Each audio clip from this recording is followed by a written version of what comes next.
ಸದ್ಯಕ್ಕೆ ಸಿಲಿಕಾನ್ ಸಿಟಿಯಲ್ಲಿ ಈ ಅಕ್ರಮವಾಗಿ ಒತ್ತುವರಿಯನ್ನು ಮಾಡ್ಕೊಂಡಿದ್ರಲ್ಲ ರೋಡ್ ಸೈಡ್ಗಳಲ್ಲಿ ಫುಟ್ಪಾತ್ಗಳಲ್ಲಿ ಅದರ ತೆರವು ಕಾರ್ಯಾಚರಣೆ ಈಗಾಗಲೇ ಕಳೆದ 3 ದಿನಗಳಿಂದ ನಡೀತಾ ಇದೆ. ಒಂದಷ್ಟು ಗಲಾಟೆ ಗದ್ದಲ ಕಣ್ಣೀರು ಎಲ್ಲವೂ ನಡೀತು. ಆದರೂ ಕೂಡ ಈಗ ವಹಿಸಿರುವಂಥ ಕೆಲಸವನ್ನು ಸಚಿವರು ಮಾಡಲೇಬೇಕು, ಸುಪ್ರೀಂ ಕೋರ್ಟ್ ಕೂಡ ಆದೇಶ ಕೊಟ್ಟಿದೆ ಅನ್ನುವಂಥ ವಿಚಾರ ಇದೆ. ಅದರ ಮಧ್ಯದಲ್ಲಿ ಒಂದು ಕಡೆ ಜನರು ಕೂಡ ನಾವೀಗ ವರ್ಷಾನುಗಟ್ಲೆಯಿಂದ ಇಲ್ಲಿ ಮಾಡ್ತಾ ಇದ್ವಿ, ನಮ್ಮ ಜೀವನಕ್ಕೆ ಕಲ್ಲು ಹಾಕಬೇಡಿ, ಅದ್ರ ಬದಲು ವಿಷ ಕೊಟ್ಬಿಡಿ ಅಂತ ಪಾಪ ಈ ಫುಟ್ಪಾತ್ ಅಂಗಡಿಗಳನ್ನು ಏನು ಹಾಕ್ಕೊಂಡಿದ್ರು ಅವರು ಕೂಡ ಬೇಡ್ಕೊಳ್ತಾ ಇದ್ದಾರೆ. ಮುಂದೇನಾಯಿತು ನೋಡ್ತಾ ಹೋಗೋಣ. ಶಿವಾಜಿನಗರ, ಗಾಂಧಿನಗರ, ಚಿಕ್ಕಪೇಟೆ, ಬ್ಯಾಟರಾಯನಪುರ ಸೇರಿದಂತೆ ಹಲವೆಡೆ ಕಾರ್ಯಾಚರಣೆಯನ್ನು ಮಾಡಲಾಯಿತು. ಆದರೆ ವ್ಯಾಪಾರಿಗಳಿಂದ ತೀವ್ರ ವಿರೋಧ. ಯಾಕಂತ ಹೇಳಿದ್ರೆ ಅವರ ದಿನನಿತ್ಯದ ಈ ಲಾಭ ನಷ್ಟಕ್ಕೆ ಅನುಗುಣವಾಗಿ ಅವ್ರು ಏನೋ ನಡೆಸ್ತಾ ಇರ್ತಾರೆ. ಪಾಪ ನಷ್ಟ ಆದರೂ ಅವ್ರದ್ದೇ ಜವಾಬ್ದಾರಿ, ಲಾಭ ಆದರೂ ಅವ್ರದ್ದೇ ಜವಾಬ್ದಾರಿ. ಆದರೆ ಇದರಿಂದ ಏನಾಗ್ತಾ ಇತ್ತು, ಎಲ್ಲ ಗುಂಪಾಗಿ ಎಲ್ಲ ಪರ್ಚೇಸಿಂಗೋ ಮತ್ತೊಂದು ನಿಂತ್ಕೊಂಡ್ರೆ ಅಲ್ಲಿ ಜನ ಓಡಾಡೋಕ್ಕಾಗ್ತಾ ಇರಲಿಲ್ಲ ಫುಟ್ಪಾತಲ್ಲಿ. ಆಗ ಈ ಜನಗಳು ಫುಟ್ಪಾತಲ್ಲಿ ಓಡಾಡಬೇಕಲ್ಲ, ಅದು ಮೂಲ ಸೌಕರ್ಯ. ಆದರೆ ಮೂಲ ಸೌಕರ್ಯಕ್ಕೆ ಯಾವಾಗ ತೊಂದರೆ ಆಗ್ತಾಯಿತ್ತು, ಜನ ಕೆಳಗಿಳಿದು ಓಡಾಡ್ತಾಯಿದ್ರು. ಆವಾಗ ಟ್ರಾಫಿಕ್ ದಟ್ಟಣೆ, ಆಕ್ಸಿಡೆಂಟ್ಸ್ಗಳು ಇವೆಲ್ಲವೂ ಆಗಿದೆ. ಹಾಗಾಗಿ ಈ ಒಂದು ಸ್ಟ್ರಿಕ್ಟ್ ರೂಲ್ಸ್ ಆ್ಯಂಡ್ ರೆಗ್ಯುಲೇಷನ್ಸ್ಗಳನ್ನು ಜಾರಿಗೆ ತಂದರು. ಆದರೆ ಇದಕ್ಕೆ ವ್ಯಾಪಕ ವಿರೋಧ ವ್ಯಕ್ತವಾಗಿದೆ. ಪಾದಚಾರಿ ಮಾರ್ಗಗಳಲ್ಲಿ ಒತ್ತುವರಿ ತೆರವು ಕಾರ್ಯಾಚರಣೆಗೆ ಕೆಲವು ವ್ಯಾಪಾರಿಗಳು, ಅಂಗಡಿ ಮಾಲೀಕರು, ಬೀದಿ ಬದಿ ವ್ಯಾಪಾರಿಗಳು ವಿರೋಧ ವ್ಯಕ್ತಪಡಿಸಿದರು. ಆದರೆ ವಿರೋಧವನ್ನು ಲೆಕ್ಕಿಸದೆ ಅಧಿಕಾರಿಗಳು ತಮ್ಮ ಕಾರ್ಯಾಚರಣೆಯನ್ನು ಮುಂದುವರಿಸಿದರು. ನ್ಯಾಯಾಲಯಗಳ ನಿರ್ದೇಶನದಂತೆ ಪಾದಚಾರಿ ಮಾರ್ಗಗಳನ್ನು ಪಾದಚಾರಿಗಳಿಗೆ ಲಭ್ಯವಾಗುವಂತೆ ಮಾಡೋದಕ್ಕೆ ಸುರಕ್ಷಿತ ಪಾದಚಾರಿ ಮಾರ್ಗ ಅಭಿಯಾನವನ್ನು ಮುಂದುವರಿಸುವುದಾಗಿ ಜಿಬಿಎ ಅಧಿಕಾರಿಗಳು ತಿಳಿಸಿದರು. ಆದರೆ ಒಂದು ಕಡೆ ವ್ಯಾಪಾರ ವಹಿವಾಟು ನಡೆಸ್ತಾ ಇರೋರಿಗೆ ಇದು ದೊಡ್ಡ ಮಟ್ಟದ ಆತಂಕ. ಆದರೆ ಜಿಬಿಎ ಏನು ಮಾಡಬೇಕು, ತನ್ನ ಕೆಲಸವನ್ನು ತಾನು ಮಾಡ್ತಾ ಇದೆ. ಜನ ಹೇಳ್ತಾ ಇರೋದೇನು, ಈಗ ನಿಮ್ಮದೇ ಕೆಲಸ ಅಲ್ವಾ ಗುಂಡಿ ಮುಚ್ಚೋ ಕೆಲಸ, ಅದರಿಂದ ಆಕ್ಸಿಡೆಂಟ್ಸ್ಗಳಾಗ್ತಾ ಅಲ್ವಾ, ಅದರಿಂದ ಟ್ರಾಫಿಕ್ ಜಾಮ್ ಆಗ್ತಾ ಇಲ್ವಾ. ನಾವೆಲ್ಲೋ ಕೆಲ್ಸಕ್ಕೆ ಹೋಗಬೇಕು ಅಂದರೆ ಇಲ್ಲ ಸಲ್ಲದ ಟ್ರಾಫಿಕ್ ಜಾಮ್ ಉಂಟಾಗುತ್ತಲ್ಲ, ಅವಾಗ ನೀವು ಅದಕ್ಕೆ ತಲೆ ಕೆಡಿಸ್ಕೋಬೇಕು ಅನ್ನಿಸ್ಕೊಳ್ತಾ ಇಲ್ವಾ, ಇದು ಮಾತ್ರ ನಿಮಗೆ ತೊಂದರೆ ಆಗೋಯ್ತಾ ಅಂತ ಹಲವು ಪ್ರಶ್ನೆಗಳನ್ನ ಮಾಡ್ತಾ ಇದ್ದಾರೆ. ಎಲ್ಲಿ ಈ ಜಿಬಿಎ ಕಡೆಯಿಂದ ಏನೇನೆಲ್ಲ ಎಡವಟ್ಟುಗಳಾಗಿದೆ ಅದನ್ನು ಸರಿ ಮಾಡಿಲ್ವಲ್ಲ, ಅದ್ರ ಬಗ್ಗೆ ಧ್ವನಿ ಎತ್ತುತ್ತಾ ಇದ್ದಾರೆ. ಅವೆಲ್ಲ ನಿಮಗೆ ಕಣ್ಣು ಕಾಣಿಸಲ್ಲ, ನಾವು ಮಾತ್ರ ಬಡ ವ್ಯಾಪಾರಿಗಳು ನಿಮ್ಮ ಕಣ್ಣು ಕಾಣಿಸ್ಬಿಟ್ವ ಅಂತ ಪ್ರಶ್ನೆ ಮಾಡ್ತಾ ಇದ್ದಾರೆ. ಕಣ್ಣೀರು ಹಾಕ್ತಾ ಇದ್ದಾರೆ, ಹಿಡಿಶಾಪಗಳನ್ನು ಹಾಕ್ತಾ ಇದ್ದಾರೆ. ಈ ಹಿಡಿಶಾಪ ಕಣ್ಣೀರಿಗೆಲ್ಲ ಡೋಂಟ್ ಕೇರ್ ಅಂತ ಹೇಳ್ತಾ ಇದೆ ಜಿಬಿಎ. ಯಾಕಂತ ಹೇಳಿದ್ರೆ ಪಾದಚಾರಿ ಹಕ್ಕು, ಅದು ಮೂಲ ಸೌಕರ್ಯ, ಅದಕ್ಕೆ ನಾವು ಅನುವು ಮಾಡಿಕೊಡ್ಬೇಕು ಅಂತ ಹೇಳ್ತಾ ಇದ್ದಾರೆ. ಇದು ಒಪ್ಕೊಳ್ಳೋಣ, ಆ ಕೆಲಸನೂ ಮಾಡಿ ಅಂತ ಜನ ಪ್ರಶ್ನೆ ಮಾಡ್ತಾ ಇದ್ದಾರೆ. ನೋಡಿ, ಬೀದಿ ಬದಿ ವ್ಯಾಪಾರಿಗಳ ವಿರೋಧದ ನಡುವೆಯೇ ಸುರಕ್ಷಿತ ಪಾದಚಾರಿ ಮಾರ್ಗ ಅಭಿಯಾನ 2ನೇ ದಿನವೂ ಕೂಡ ಭಾರಿ ಮುಂದುವರಿಯಿತು. ಶಿವಾಜಿನಗರ, ಗಾಂಧಿನಗರ, ಚಿಕ್ಕಪೇಟೆ, ಚಾಮರಾಜಪೇಟೆ, ಬ್ಯಾಟರಾಯನಪುರ, ಪುಲಕೇಶಿನಗರ, ಸರ್ವಜ್ಞನಗರ, ವಿದ್ಯಾರಣ್ಯಪುರಂ ಸೇರಿದಂತೆ ನಗರದ ಹಲವೆಡೆ ವಿವಿಧೆಡೆ ಪಾದಚಾರಿ ರಸ್ತೆಗಳನ್ನು ಒತ್ತುವರಿ ಏನು ಮಾಡಿಕೊಂಡಿದ್ರು ಅದನ್ನು ತೆರವುಗೊಳಿಸುವಂಥ ಕೆಲಸವನ್ನು ಜಿಬಿಎ ಕಡೆಯಿಂದ ಮಾಡಲಾಯಿತು. 5 ನಗರ ಪಾಲಿಕೆಗಳ ವ್ಯಾಪ್ತಿಯಲ್ಲಿ ಪೌರ ಕಾರ್ಮಿಕರು ಮತ್ತು ಅಧಿಕಾರಿಗಳು ಒತ್ತುವರಿ ತೆರವು ಕಾರ್ಯಾಚರಣೆಯನ್ನು ಮುಂದುವರಿಸಿದ್ದು ಮುಂದಿನ 8 ದಿನ ನಡೆಯಲಿದೆ. ಮೊದಲ ದಿನವಾದ ಬುಧವಾರ ಹೆಚ್ಚಾಗಿ ಬೀದಿ ಬದಿಯ ವ್ಯಾಪಾರಿಗಳ ಮೇಲೆ ಕೇಂದ್ರೀಕೃತವಾಗಿದ್ದರೆ, ನಿನ್ನೆ ನಡೆದಂಥ ಕಾರ್ಯಾಚರಣೆಯ ಅಂಗಡಿಗಳ, ಪಾದಚಾರಿ ಮಾರ್ಗಗಳ ಮೇಲೆ ನಿರ್ಮಿಸಲಾದ ಮೆಟ್ಟಲುಗಳು, ರ್ಯಾಂಪ್ಗಳು, ಜಾಹೀರಾತು ಫಲಕಗಳು, ತಾತ್ಕಾಲಿಕ ಮಳಿಗೆಗಳು ಮತ್ತು ಇತರ ಅನಧಿಕೃತ ನಿರ್ಮಾಣಗಳನ್ನು ಕೇಂದ್ರೀಕರಣ ಮಾಡಲಾಯಿತು.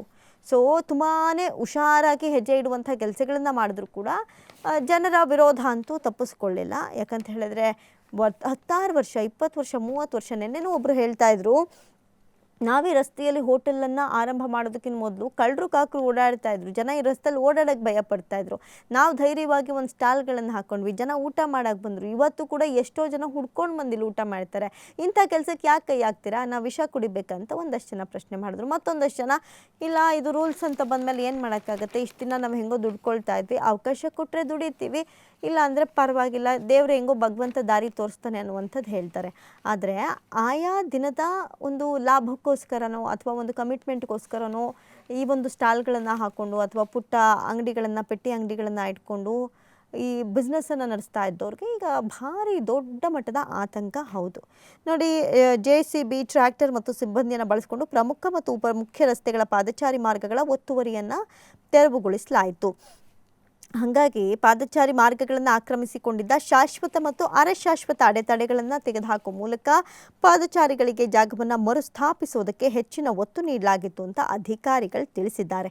ಕೇಂದ್ರ ನಗರ ಪಾಲಿಕೆ ವ್ಯಾಪ್ತಿಯಲ್ಲಿ 80 ಸಿಬ್ಬಂದಿ, 6 JCBಗಳು, 20 ಟ್ರ್ಯಾಕ್ಟರ್ಗಳು ಮತ್ತು 5 ಟಿಪ್ಪರ್ಗಳನ್ನು ನಿಯೋಜಿಸಿ 8.55 ಕಿಲೋಮೀಟರ್ ವ್ಯಾಪ್ತಿಯನ್ನು ಮುಕ್ತಗೊಳಿಸಲಾಯಿತು. ದಕ್ಷಿಣ ನಗರ ಪಾಲಿಕೆ ವ್ಯಾಪ್ತಿಯಲ್ಲಿ 127 ಸಿಬ್ಬಂದಿ ಮತ್ತು 30 ಟ್ರ್ಯಾಕ್ಟರ್ಗಳನ್ನು ಬಳಸಿಕೊಂಡು 10.4 ಕಿಲೋಮೀಟರ್ ವ್ಯಾಪ್ತಿಯಲ್ಲಿ ಕಾರ್ಯಾಚರಣೆ ನಡೆಸಲಾಯಿತು. ಜಯದೇವ ಆಸ್ಪತ್ರೆಯಿಂದ ಬನ್ನೇರುಘಟ್ಟ ರೋಡ್, ಜಯನಗರದ ಕೆಲವು ಭಾಗಗಳ ಮತ್ತು ಪಕ್ಕದ ರಸ್ತೆಗಳನ್ನು ಕೂಡ ಈ ಒಂದು ಸಂದರ್ಭದಲ್ಲಿ ಒಳಗೊಂಡಿತ್ತು.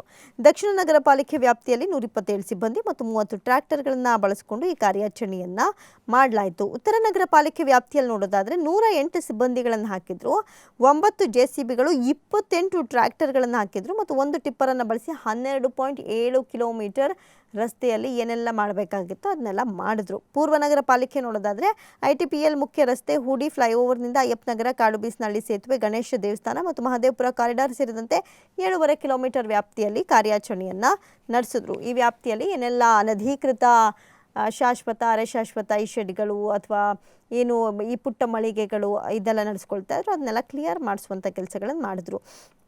ಇನ್ನು ಹೋಪ್ ಫಾರ್ಮ್ ವರ್ತೂರು ಕೋಡಿ ರಸ್ತೆಯಲ್ಲೂ ಕೂಡ ಇದನ್ನೆಲ್ಲ ಮಾಡಲಾಯಿತು. ಇನ್ನು ಬೀದಿ ಬದಿ ವ್ಯಾಪಾರಿಗಳ ತೆರವಲ್ಲ, ಇದು ಸ್ಥಳಾಂತರ ಅಂತ ಹೇಳ್ತಾ ಇದ್ದಾರೆ. ನೋಡಿ, ಬೀದಿ ಬದಿ ವ್ಯಾಪಾರಿಗಳನ್ನು ತೆರವು ಮಾಡ್ತಾ ಇಲ್ಲ. ಮುಖ್ಯ ರಸ್ತೆ, ಉಪಮುಖ್ಯ ರಸ್ತೆಗಳು, ವಾರ್ಡ್ ರಸ್ತೆಗಳಿಂದ ಸ್ಥಳಾಂತರ ಮಾಡಲಾಗ್ತಾ ಇದೆ. ಎಲ್ಲಾದರೂ ಇಟ್ಕೊಳ್ಳಿ, ಹಿಂಗೆ ಪಾದಚಾರಿ ಮಾರ್ಗಗಳಿಗೆ ತೊಂದರೆ ಕೊಡಬಾರ್ದು ಅಷ್ಟೇ ಅನ್ನೋದು ಒಂದು ಕಡೆ ಗ್ರೇಟರ್ ಬೆಂಗಳೂರು ಪ್ರಾಧಿಕಾರದ ಒಂದು ಮಾತು. ಜೊತೆಗೆ ಕೃಷ್ಣ ಬೈರೇಗೌಡ ಕೂಡ ಅದನ್ನೇ ಸ್ಪಷ್ಟನೆಯನ್ನು ಕೊಟ್ಟರು. ಸ್ಥಳಾಂತರ ನಾವು ಮಾಡ್ತಾ ಇರೋದು, ತೆರವು ಮಾಡಿಸ್ತಾ ಇಲ್ಲ. ಇನ್ನು ಒತ್ತುವರಿ ತೆರವು ಕಾರ್ಯಾಚರಣೆ ಕುರಿತ ಅಧಿಕಾರಿಗಳ ಜೊತೆ ನಡೆದ ವರ್ಚುವಲ್ ಸಭೆಯಲ್ಲಿ ಅವರು ಮಾತನಾಡಿದರು. ಪಾದಚಾರಿ ಮಾರ್ಗಗಳ ತೆರವು ಕಾರ್ಯಾಚರಣೆಗೆ ಸಂಬಂಧಪಟ್ಟಂತೆ ಬೀದಿ ಬದಿ ವ್ಯಾಪಾರಿಗಳ ಸಂಘಟನೆ ಸಹಿತ ಹಲವರು ವಿರೋಧ ವ್ಯಕ್ತವಾದ ಮರುದಿನವೇ ಈ ಸ್ಪಷ್ಟನೆ ಬಂದಿದೆ. ಯಾಕಂತ ಹೇಳಿದ್ರೆ ಭಾರಿ ಜನ ವಿರೋಧ ಮಾಡಿದ್ರಲ್ವಾ, ಹಾಗಾಗಿ ಸಚಿವರು ಸ್ಪಷ್ಟನೆಯನ್ನು ಕೊಡೋದಕ್ಕೆ ಮುಂದಾದರು. ಇನ್ನು ನಾವು ಗಮನಿಸೋದಾದರೆ ಇಲ್ಲಿ ಕೃಷ್ಣ ಬೈರೇಗೌಡರು ಕೂಡ ಅವ್ರಿಗೆ ಯಾವುದೇ ಖಾತೆ ಕೊಟ್ಟರು ಅದನ್ನ ಸಮರ್ಥವಾಗಿ ನಿಭಾಯಿಸ್ತಾರೆ. ಯಾರಿಗೋ ತೊಂದರೆ ಆಗುತ್ತೆ ಅಂತಲ್ಲ, ಮತ್ತೊಬ್ರಿಗೆ ತೊಂದರೆ ಆಗಬಾರ್ದು ಅಂತಲೂ ಕೂಡ ಚಿಂತನೆಯನ್ನು ನಡೆಸ್ತಾರೆ. ಇಲ್ಲಿ ಇವ್ರಿಗೆ ತೊಂದರೆ ಆಗುತ್ತೆ ಅಂತ ಬಿಟ್ಟರೆ ಅನೇಕ ಜನರು ಬೀದಿಗಿಳಿತಾರೆ. ಎಷ್ಟೋ ವಯಸ್ಸಾದಂತಹ ವ್ಯಕ್ತಿಗಳು ರೋಡಲ್ಲೇ ಈ ಬೈಕ್ಗಳು ಒಡ್ಕೊಂಡು ಹೋಗಿ ವೃದ್ಧರು ಕೆಳಗೆ ಬಿದ್ದು ಸಾವನ್ನಪ್ಪಿರುವಂತಹ ಅನೇಕ ಉದಾಹರಣೆಗಳಿದೆ. ಅನುಕೂಲ ಆಗಲಿ, ಪಾದಚಾರಿ ಮಾರ್ಗದಲ್ಲೆಲ್ಲ ಅಂಗಡಿಗಳನ್ನ ಇಡೋದು, ಗುಂಪಾಗಿ ಜನ ಸೇರಿಕೊಂಡ್ರೆ ಜನ ಕೆಳಗಿಳಿದು ಓಡಾಡ್ತಾರೆ ಫುಟ್ಪಾತಿಂದ ಹೊರಗಡೆ ಬಂದು. ಆಗ ಯಾವುದೋ ಬೈಕ್ಗಳು ಮತ್ತೊಂದು ಆಕ್ಸಿಡೆಂಟ್ ಮಾಡ್ಕೊಂಡು ಹೋಗ್ತಾರೆ. ಇಂಥ ಅನೇಕ ಇನ್ಸಿಡೆಂಟ್ಗಳು ನಡೀತಾ ಇದೆ. ಪಾದಚಾರಿ ಮಾರ್ಗದಲ್ಲಿ ಜನ ಓಡಾಡೋದು ಅವರ ಮೂಲಭೂತ ಹಕ್ಕು. ಅದಕ್ಕೆ ಮತ್ತೊಬ್ಬರು ಅಡ್ಡಿಪಡಿಸಬಾರ್ದು ಅನ್ನುವಂಥ ನಿಟ್ಟಿನಲ್ಲಿ ಈ ಚಿಂತನೆಯನ್ನು ನಡೆಸಲಾಗಿದೆ ಅನ್ನುವಂಥ ರೀಸನನ್ನು ಕೊಟ್ಟಿದ್ದಾರೆ. ಇನ್ನು ಈ ಸಂದರ್ಭದಲ್ಲಿ ನಾವು ನೋಡೋದಾದರೆ ಕಾನೂನು ಬಾಹಿರವಾಗಿ ನಿಲ್ಲಿಸಿದ ವಾಹನಗಳನ್ನು ತೆರವುಗೊಳಿಸಬೇಕು, ಹಂತವಾಗಿ ಎಲ್ಲ ತರಹದ ಒತ್ತುವರಿಗಳನ್ನು ತೆರವು ಮಾಡಬೇಕು ಅಂತ ಹೇಳಿದರು. ಯಾಕಂತ ಹೇಳಿದ್ರೆ ಬೀದಿ ಬದಿ ವ್ಯಾಪಾರಿಗಳನ್ನಷ್ಟೇ ಟಾರ್ಗೆಟ್ ಮಾಡಿಲ್ಲ, ಪಾದಚಾರಿ ಮಾರ್ಗಗಳಲ್ಲಿರುವ ಅಡೆತಡೆಗಳು, ಈ ಅನಾಥ ವಾಹನಗಳು ಎಲ್ಲವನ್ನ ಕೂಡ ನಾವು ಗಮನ ಹರಿಸ್ತೀವಿ ಅಂತ. ಯಾರು ಎಲ್ಗೋ ಹೋಗ್ಬೇಕು, ಪಾರ್ಕಿಂಗ್ ಸಿಗಲ್ಲ, ಇನ್ನೆಲ್ಲೋ ಹಾಕ್ಬಿಟ್ಟು ಹೋಗ್ಬಿಟ್ಟಿರ್ತಾರೆ. ಪರಿಸ್ಥಿತಿ ಹೆಂಗೆ ಆಗಬೇಡ ಅಲ್ಲಿನ ಸಿಚುವೇಶನ್. ಇದರಿಂದ ಎಷ್ಟು ಮಟ್ಟಿಗೆ ಟ್ರಾಫಿಕ್ ಕಿರಿಕಿರಿ ಆಗುತ್ತೆ, ಎಲ್ಲವನ್ನ ಒಂದೊಂದಾಗೆ ಸರಿ ಮಾಡ್ತೀವಿ ಅಂತ ಹೇಳ್ತಾ ಇದ್ದಾರೆ. ಇನ್ನು ಬೆಂಗಳೂರನ್ನು ಗ್ರೇಟರ್ ಬೆಂಗಳೂರು ಮಾಡೋದಕ್ಕೆ ಸರ್ವ ರೀತಿಯಲ್ಲೂ ಸನ್ನದ್ಧ ಆದಂಗೆ ಕಾಣಿಸ್ತಾ ಇದೆ. ನೋಡಿ, ಇನ್ನು ಪ್ರಮುಖ ಮತ್ತು ಎರಡನೇ ಪ್ರಮುಖ ರಸ್ತೆಗಳನ್ನು ಹೊರತುಪಡಿಸಿ ಉಳಿದ ವಾರ್ಡ್ ರಸ್ತೆಗಳಲ್ಲಿ ಬೀದಿ ಬದಿ ವ್ಯಾಪಾರಕ್ಕೆ ಅವಕಾಶ ಕಲ್ಪಿಸಿಕೊಡ್ಬೇಕು. ಇರುವ ವ್ಯವಸ್ಥೆಯನ್ನು ಸಮರ್ಪಕವಾಗಿ ಬಳಸಿಕೊಂಡು ಕಾರ್ಯನಿರ್ವಹಿಸಿದರೆ ಸಾರ್ವಜನಿಕರ ಬೆಂಬಲವೂ ದೊರೆಯುತ್ತೆ. ಅಸಾಧ್ಯವೆನಿಸುವ ಕೆಲಸವನ್ನು ಸಾಧಿಸಬಹುದು ಅಂತ ತಿಳಿಸಿದ್ರು. ಇನ್ನು ಪಾದಚಾರಿ ಮಾರ್ಗಗಳ ಒತ್ತುವರಿ ತೆರವುಗೊಳಿಸಿದ ರಸ್ತೆಗಳಲ್ಲಿ ತಕ್ಷಣವೇ ಅಭಿವೃದ್ಧಿ ಕಾಮಗಾರಿಗಳನ್ನು ಆರಂಭಿಸಬೇಕು. ಇತರೆ ರಸ್ತೆಗಳಲ್ಲಿ ಪಾದಚಾರಿ ಮಾರ್ಗಗಳ ಒತ್ತುವರಿಯನ್ನು ನಿರಂತರವಾಗಿ ತೆರವುಗೊಳಿಸುವ ಕಾರ್ಯವು ಸಮಾನಾಂತರವಾಗಿ ನಡಿಬೇಕು ಅಂತ ಹೇಳಿದ್ದಾರೆ. ಇನ್ನು ಮನೆಗಳು ಹಾಗೂ ವಾಣಿಜ್ಯ ಕಟ್ಟಡಗಳ ಮುಂಭಾಗದಲ್ಲಿ ವಾಹನಗಳ ಪ್ರವೇಶಕ್ಕಾಗಿ ಪಾದಚಾರಿ ಮಾರ್ಗಗಳ ಮೇಲೆ ರ್ಯಾಂಪ್ಗಳನ್ನು ನಿರ್ಮಿಸಲಾಗಿದೆ. ಇದರಿಂದ ಪಾದಚಾರಿಗಳ ಓಡಾಟಕ್ಕೆ ತೀವ್ರ ತೊಂದರೆ ಆಗ್ತಾ ಇದೆ. ಮುಂದಿನ ಹಂತಗಳಲ್ಲಿ ಇಂಥ ರ್ಯಾಂಪ್ಗಳನ್ನು ತೆರವುಗೊಳಿಸುವ ವಿಶೇಷ ಕಾರ್ಯಾಚರಣೆಯನ್ನು ಕೈಗೆತ್ತಿಕೊಳ್ಳುವಂತೆ ನಿರ್ದೇಶನ ನೀಡಿದರು.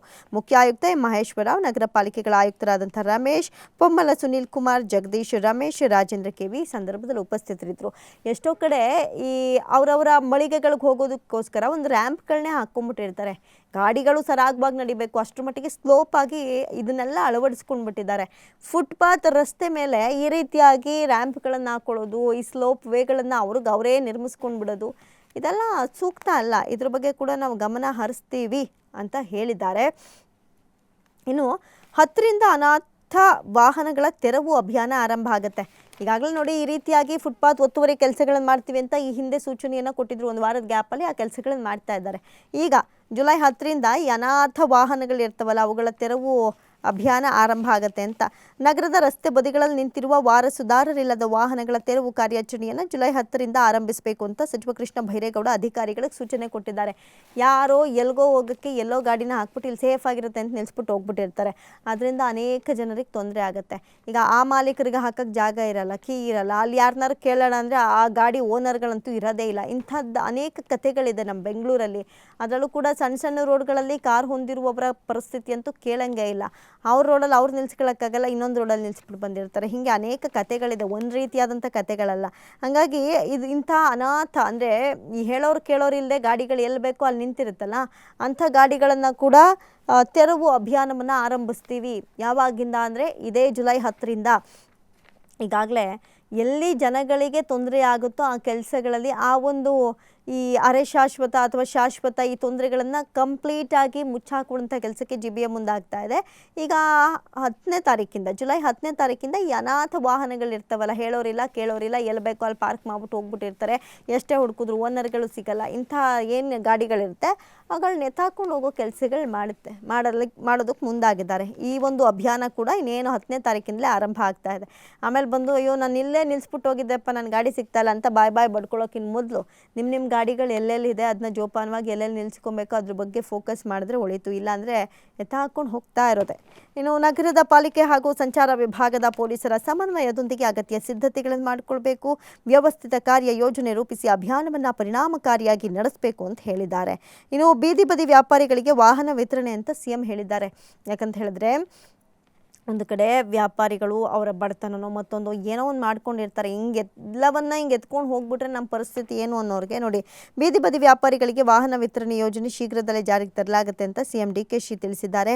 ಪಾದಚಾರಿ ಮಾರ್ಗದ ಒತ್ತುವರಿ ತೆರವು ಕುರಿತು ಸುದ್ದಿಗಾರರು ಕೇಳಿದಂಥ ಪ್ರಶ್ನೆಗೆ ಪ್ರತಿಕ್ರಿಯಿಸಿ ಅವರು ಉತ್ತರ ಕೊಟ್ಟಿದ್ದಾರೆ. ಇದು ಸುಪ್ರೀಂ ಕೋರ್ಟ್ ಆದೇಶ, ನಾವೇನು ಮಾಡಂಗಿಲ್ಲ, ಪಾದಚಾರಿಗಳಿಗೆ ಅನುವು ಮಾಡಿಕೊಡ್ಬೇಕು, ಇದು ಅವರ ಮೂಲಭೂತ ಹಕ್ಕು ಅಂತ ಹೇಳಿದ್ದಾರೆ.